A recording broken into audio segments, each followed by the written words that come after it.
Sunday. Hi, Misha. Hi, Jensen. How are we feeling today? I'm feeling pretty good. Are you? Yeah, I'm glad to be out of the green room. Did you? I was just in a 20-minute long argument with Jason Mans about marginal tax rates, and I feel like I need a break from that kind of conversation. How do you find yourself in an argument about marginal tax rates? If you are sufficiently bored, you can accidentally go down that rabbit hole, and you know. Jason and I have very strong opinions. Actually, if you want to talk about it, we can. Yeah, let me know your thoughts on that so that I can immediately forget them. How are you? I'm good. I got some sleep last night, thankfully. I don't think you've ever said that on a Sunday at JIB. No. I think that's a first. That's a rare thing for me. Yeah, no, I'm feeling all right. I think the jet lag caught up with me a little bit the end of the day yesterday. Matt Cohen was like, "You were awfully quiet on that ride home." I was like, "Yeah, because I was dying inside." The body was shutting down. Yeah. I literally said that because Danielle had invited us to dinner last night afterwards, and I was like, "My body is shutting down, and for once, I'm going to listen to it." So yeah, I went and got some sleep. Because I got to go straight into a whole other work week. Yeah. I mean, I say yeah, like I know what that's like. I don't know what that's like. You know what that's like because you just came off one. Yeah, that's true. Yeah, you were really in the hot seat there this past week. I was in the hot seat. Yeah. It was. You can't say what. It was this kind of interesting situation where I had to do a scene.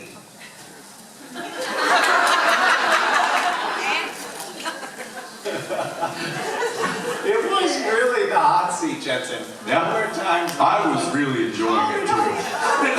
How did I get the short end of this stick? Yeah, I was there, but not there. And I got to witness Misha really in an uncomfortable position.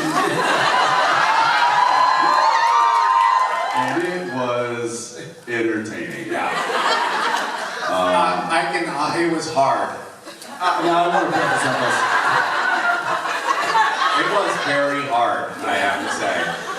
And for a long time. See, I feel like a difficult position and something being very hard when related to the boys could mean a lot of really disgusting things.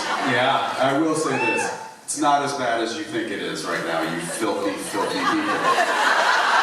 Where did your minds go? Oh, you know where it went. Oh, shame on you!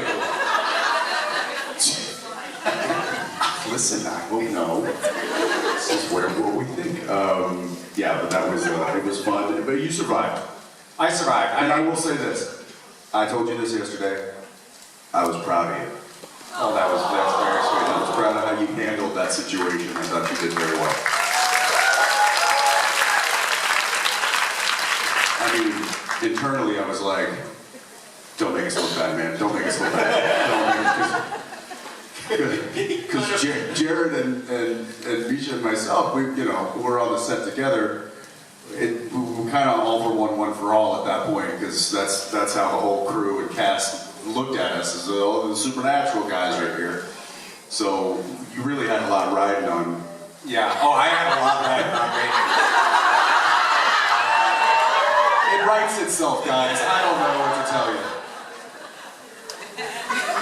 Sick. You're sick. Every last one of you, especially the front row here. What? You're gonna need to shower again. Yeah. No. Yeah, I'm not sure there's enough soap, but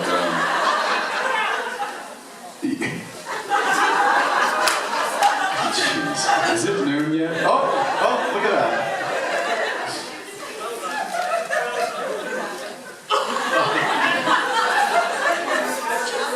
Where's the...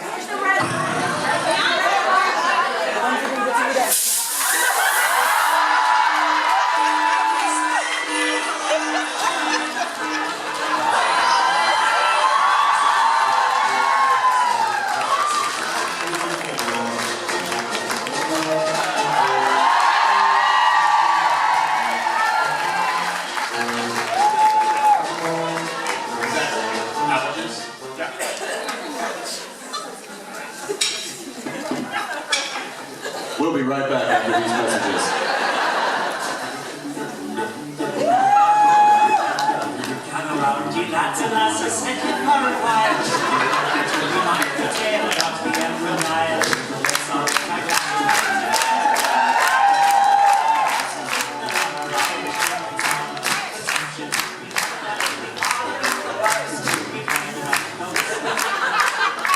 These really are dancing monkeys. It's just... Speaking of which, I didn't know, like, it was a tough act to follow. Ricky was up here recently.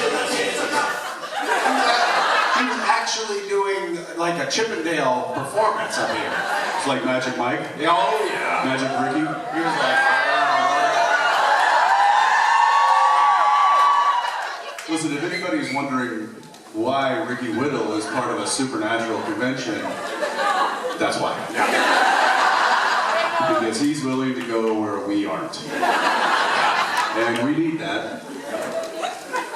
Well, I don't know if I need that, but clearly some of you do. And again, filthy, filthy people. A lot of you. But did you enjoy Ricky? Oh, yeah! You're like the Kool-Aid man. did he give you a happy ending there?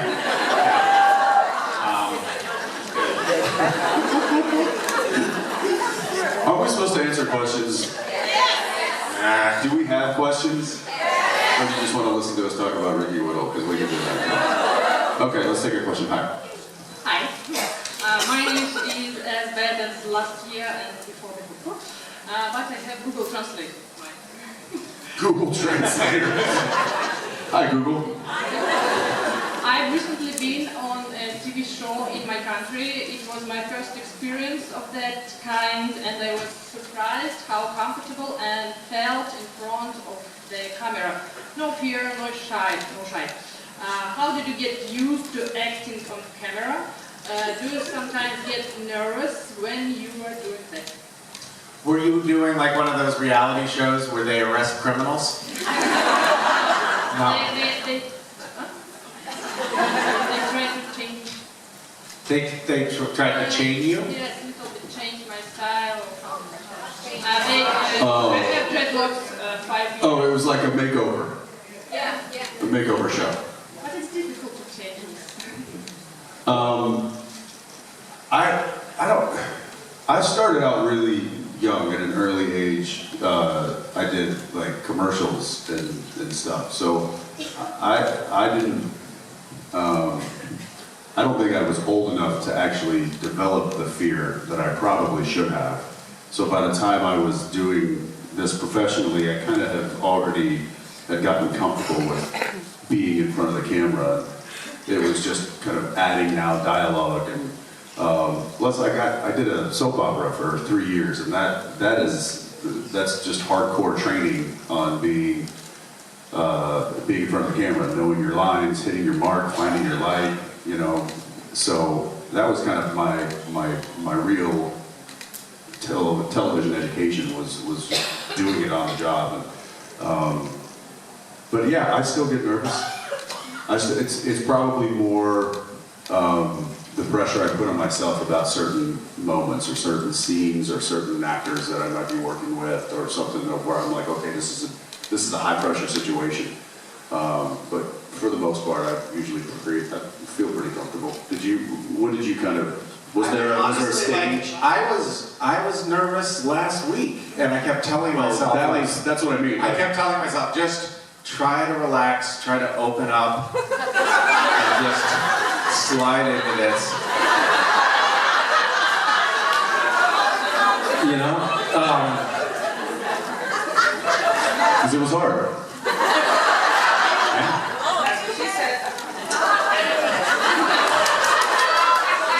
What? Shame on you. I had a funny thing because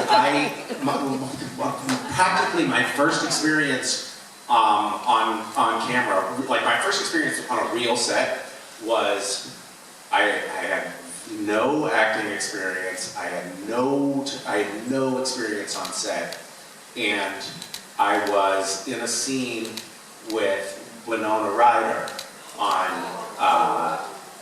what was that movie? Thank you, Girl Interrupted. And I was so out of it, I didn't know anything about anything at that point. I went into that, I don't know if I've ever told you this story. You were in Girl Interrupted? Yeah, I had like one long scene where I'm hitting on Winona Ryder. That makes so much sense. At a party. And it was a period movie, and I was wearing, not like menstrual cycle, but I had this like leather vest with all these straps on it, and I went into the hair and makeup trailer, and I was like, to one of the hair and makeup people, I was like, I'm sorry, I can't figure out how to tie this fucking thing, like it's all these straps and I keep getting tangled up, can you fix it for me? And it took like 5 minutes, but she helped me, she figured out how to fix it. And then we got into the scene, and I discovered that the person that I thought was working in the hair and makeup trailer was actually Angelina Jolie. And she like fixed my thing. And then that sort of set me off. I was like, oh fuck, she's not the star of this movie. And I just like walked in and treated her like she was my servant. And then we got into the scene with Winona Ryder, and when you said like, you know, I learned about hitting my mark and blah, blah, blah. So in that scene, they were like, so Misha, sorry, we gotta cut. Misha, you see that? You've gotta make sure you hit your mark. And I was like, whose mark and why am I hitting it? I had no idea what they were talking about. And then they were like, hey, Misha, you're in Winona. So we gotta cut, we gotta go again, because Misha, you're in Winona's light. And I was like, what are you talking about? They're like, that light up there.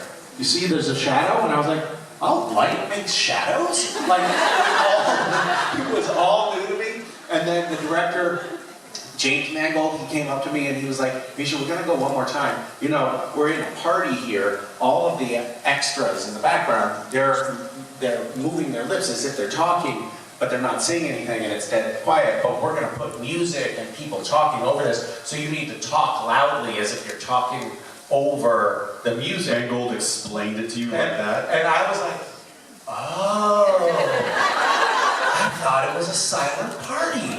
And so all of these things started to add up. And then I'm sitting there with fucking Winona Ryder, and I'm like trying to do a scene with her. And I was so full of nerves that I couldn't hold any of these things in my head. It was very nerve-wracking. But it ended up coming across in the scene as if I were very high on drugs, which worked, you know? So, that was my beginning. But yeah, it was hard at first. I mean, very hard. And it stays hard for a long time. Until, okay.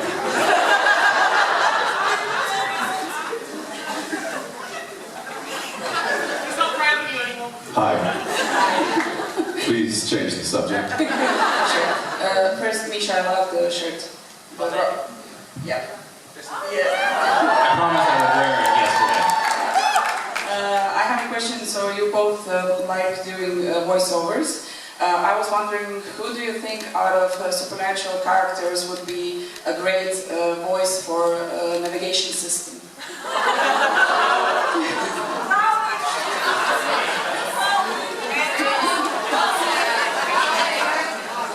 Rowena. I would like that.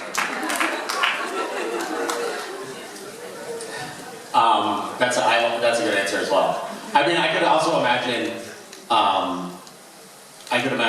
having Crowley as a good navigator as well.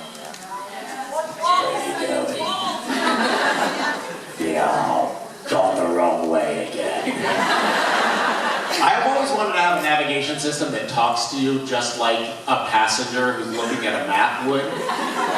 Wouldn't that be the best? Like if your Google Navigator would be like, okay, I think it's up just a little bit ahead. Oh shit, you passed it. Turn around. Go into the gas station. No, oh shit, you're in the wrong lane. Make a right at the McDonald's. The McDonald's. Hold on. I was looking at it upside down. Wait, give me a second. Thank you. Thanks. Hi there. Hi. Guys, so you have made a career in TV. What do you think about playing in the theater or maybe some musical?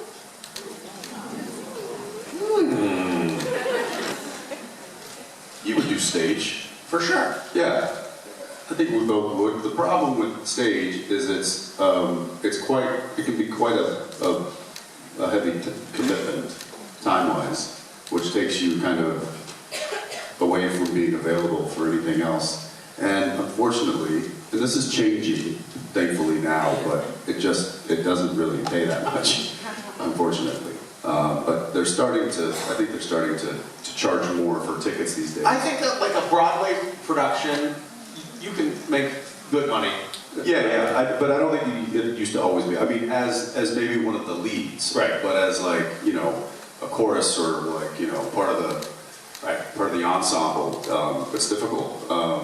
You really got to give it to those actors because most of them do it strictly for the love of theater.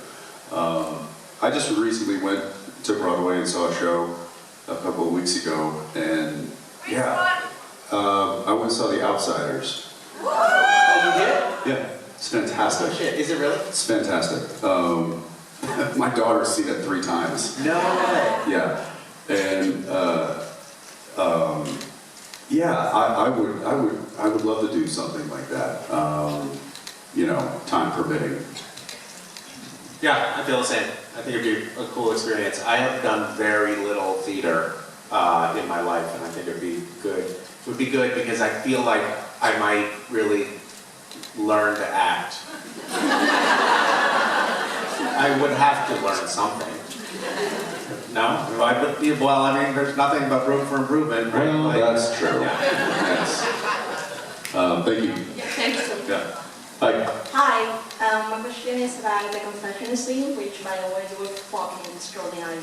The acting you did in it was amazing. And I was wondering, what was going through Bob Dean's and Cass' mind during that scene?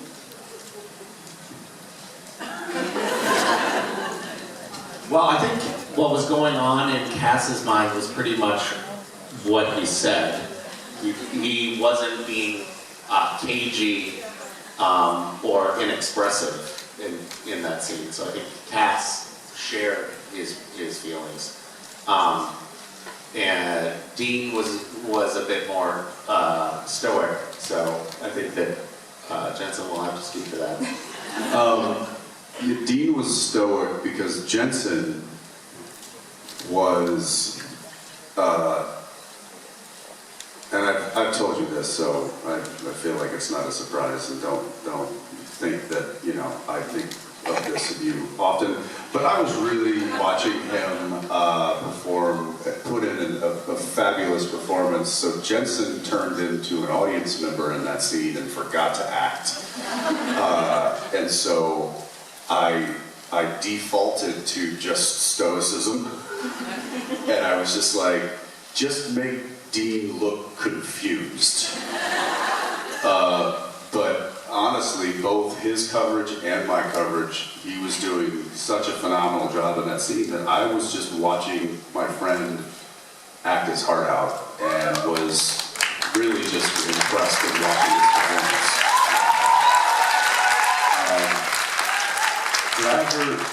You may not, you were kind of in it that day. You certainly were doing the heavy lifting.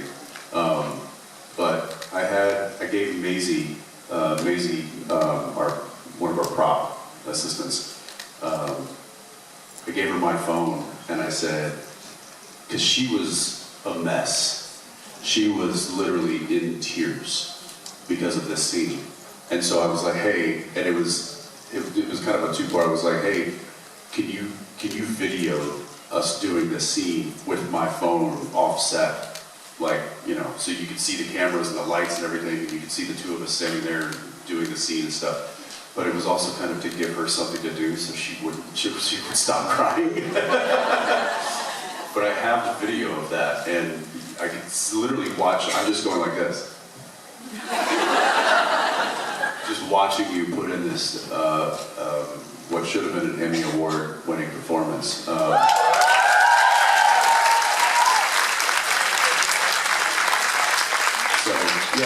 I wish there was a lot going through Dean's mind, but there wasn't, because Jensen was just sitting there watching his friend put in a great performance. Is there any chance that you will post that video? That I would post that video? Yeah, the one that Macy filmed. Sure. Yeah, why not? It's not much of a spoiler at this point. Yeah, I guess it's not a spoiler, but and you can't really hear what's happening because it's about this far away from the action, so you can just see us and the cameras like right here, but you all know what was happening, so you could fill in the blanks. Yeah, maybe I'll go back and see if I can find it. We fucked around a lot on the set of Supernatural, and I would say 99% of the time, we were not taking the work of acting terribly seriously. Like, we could kind of click into our roles and do our bits, but when the script and the scene and the emotional integrity of the show called for it, we always, I would say wordlessly, we always allowed the appropriate space for that. Like, even Jared would be like, Shockingly. he would notice, like, when is the time when Dean really needs to get into a deep emotional space, and would provide like the space and safety net for that to happen. And it was a really lovely thing to be around, because actually we very well could have been a group that just kept fucking around, even when. I mean, we certainly towed the line. We pushed the envelope quite often. Yeah, but you know, going to work that day, there was no doubt in my mind that there was going to be plenty of space to actually do that scene with integrity. And it was like the whole, like the cast and the crew all would rally. And likewise, like, I remember you at the end of season 5, it was like, for sure, there's going to be all kinds of support for like you turning in a real deep, emotional, compelling performance. And that was actually like a lovely, I thought that was a really lovely balance on the show. Like, we could have fun and not be too precious and not take it too seriously, not take ourselves seriously, and then also show up when we needed to. Yeah, because the messing with each other and the playing and the having fun and the shenanigans,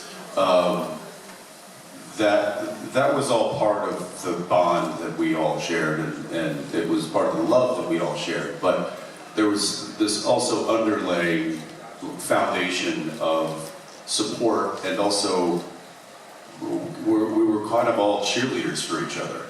You know, we wanted them to do the best. We wanted everybody to kind of do their best when they needed to do their best.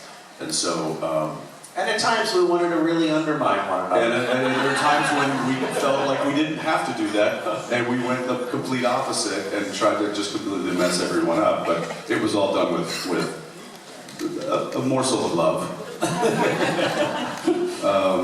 Yeah, it was a very unique thing to be a part of in that set and in that setting with those people, because there was a constant level of rooting for one another in the whole entirety. Even what you're talking about Maisie, like there was also this like familial quality amongst the crew. Like, Maisie wasn't the only one crying that day. Like, a lot of people on the crew were crying, and just like those goodbyes actually felt real to all of us. Yeah, you know.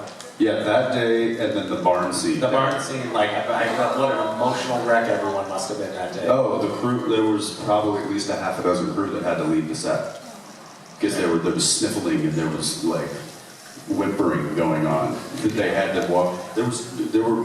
I'd never seen tissue boxes spread around the set like I did the day in the barn scene. Wow. And people were literally just holding on to them, just like wiping tears away. Yeah. While we tried to get through that scene. You did a fucking great job on that scene. You really landed that so beautifully. That was, well, because I've witnessed your performance, I was like, fuck. I really gotta bring it now. No, you really did. It was really great. Thanks, man. You too.